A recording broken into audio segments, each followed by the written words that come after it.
Hey guys, so we're going to take a look at Ico on the PlayStation 2. Now this is actually the limited edition version of the game, and I got it from a seller in the UK. Unfortunately, it's not quite as good as he said it was on the auction. Unfortunately, for me to get a refund, I would have had to send it back to him, and given current postage costs, I basically would have paid just as much on postage as I did to get the game, so I figured in the end I'd just keep it, but yeah, there is some damage, and it kind of smells a little bit. I think there's been some water damage or something, but anyway, with all of that aside, this is a very, very, very nice box. We have this great piece of artwork, which I believe was actually drawn by Fumito Ueda, who was actually the creator of the game, and it's got this really unique style to it, and just looks really great. We have our two main characters, Ico and Yorda, running along down there, and yeah, it's just very stylish. It's something you don't see very often, and unfortunately the American box is actually one of the worst pieces of box art you could ever find. When people often talk about why the game did so poorly in North America, it's usually, the box is usually one of the factors implicated. It's really that bad, but in Europe and Japan, and of course Australia, we actually got this very nice piece of art. On the side, pretty simple. Just looks pretty ratty on mine, of course. But on the back, we've got this very nicely laid out scene. So we've got Ico and Yorda holding hands on the grassy ridge up there. We have, very simple descriptions of the game. Some screenshots, as you can see, showing off how nice the game looked. Especially considering this is a pretty early PS2 game. This was like 2001 or 2002, I think. Probably 2002. But anyway, moving on. You can see that on the side here, we actually have something we can pull out, and that has Ico written pretty simply. It looks much nicer than the other side. So this is actually a little fold-out book, and we have this great, well, these great two scenes actually. So we have Yorda standing in front of like this, open window up there, looking at the light, which looks very great, and we have Ico making its way across the water wheels and with these great waterfalls cascading down. We also get a couple more screenshots up here. So it all looks very, very nice. I'm afraid actually I have forgotten to put the disc in, but anyway. That just allows you to see everything else. We have this great shot of Ico standing on a platform next to a statue of another horned character up there. So that, it's some great contrast there.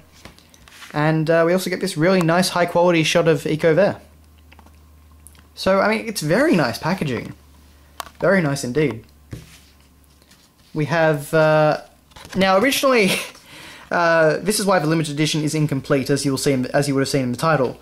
Or possibly description, but anyway. I've only actually got one of the art cards. Unfortunately, that's all it came with. So, yeah, so it's just that same shot from the front, just, slightly different angle. But yeah.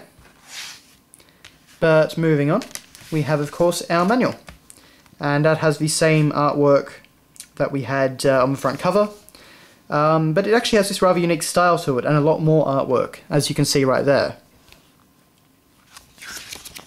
So it's kind of like this old, faded sort of paper. That's the kind of look they've gone for. But as I say, it features a whole bunch of artwork. I don't know if this was, I'm assuming this was early concept artwork for the game. I guess possibly as far back as when it was being developed on the PS1. It's pretty great, and we also actually get some backstory, which isn't in the game. So we actually get some more information on the character of Ico and what he's had to grow up with. And it's pretty, it's pretty grim stuff, to be honest.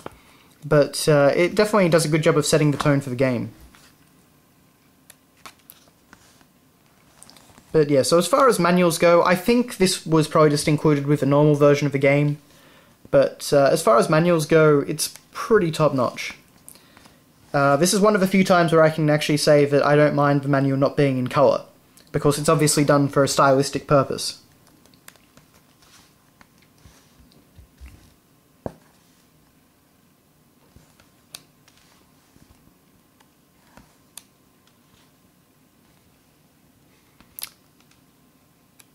Anyway.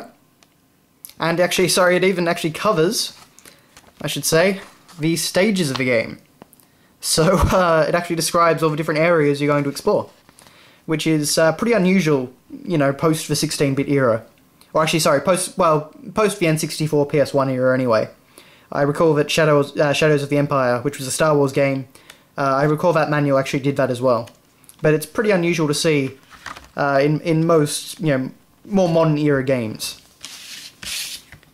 But anyway, sorry about the disc. I don't think there's anything too exciting on it, but I'll just make sure, and if there is, I'll get a picture of it and put it in the description. But that has been a look at Ico, the limited edition, albeit incomplete, on the PlayStation 2. Ico is a fantastic game, for a whole lot of reasons, really. It's a lot of fun to play by yourself, and it's very atmospheric, and you know, it's unquestionably one of the best pieces of art that gaming has produced. But it can also be quite fun because this version of the game has multiplayer in the form of co-op, and if you beat the game, you can actually play it through with a friend.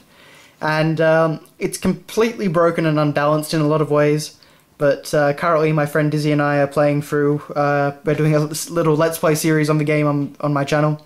But so that's proving to be a ton of fun as well, so it's definitely a pretty sizable game and definitely an unforgettable experience. So I definitely recommend that if you have any interest in the game from, you know, screenshots or images, or, you know, you're just a collector that really likes a good box, I definitely can recommend that you pick it up.